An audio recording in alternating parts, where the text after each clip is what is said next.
Well, Gabby Petito's case has gone viral online with people trying to find clues about what happened to her. Yeah, the internet attention was fueled by all the media headlines. So where are all the media headlines when it comes to missing people of color? ABC 10's Monica Coleman is joining us now in the newsroom with tonight's cover story. Monica.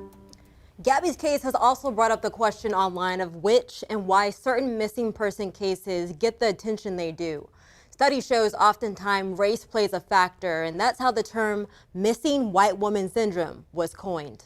Sacramento community activist Leah Shank walked me through her initial thoughts when she saw the national headlines that 22-year-old Gabby Petito was missing. I thought she had to be an elected official's child. She has to be a celebrity of some sort. When Shank discovered that was not the case, she says she immediately thought of the people of color that are missing and never get looked for. As Black women, we know that we are not protected in any entity, in any realm. So we know that if we go missing, we know that it depends on our community to find us. Late PBS anchor Gwen Eiffel coined the term missing white woman syndrome, describing the media's overrepresentation or focus on white women and girls when they go missing. You know, everybody knows what happened to Vomit.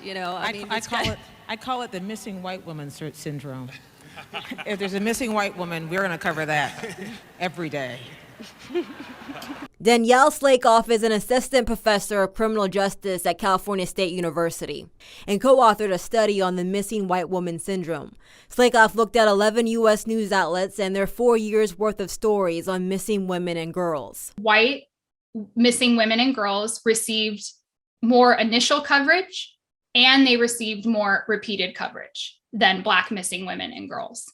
And in October 2020, Slakoff looked at white, Black, and Latina women that are victims of crimes in the media. The Black and Latino women are portrayed less favorably. So they are portrayed as risk-taking, for example, at the time that the crime occurred.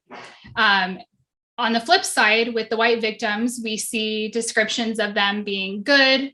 Criminologist Zach Summers published a 2013 article on missing white woman syndrome and says white girls and women made up a third of America's population and were the subject of almost half of the news stories. But Summers says there are unique differences in Gabby's case. So she had a very public and widespread social media presence.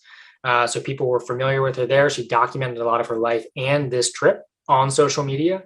There's video footage of the couple's interaction with police from the body-worn camera footage, which I think is a unique aspect of this case. And all we can say is to the white community is that we need you to stand with us the way we stand for you.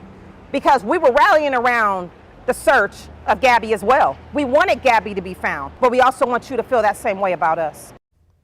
Summers says none of this is to say Gabby's case is not deserving of coverage. What happened to Gabby is horrific, and it's a good thing it got coverage. It will help law enforcement solve missing person cases in the future.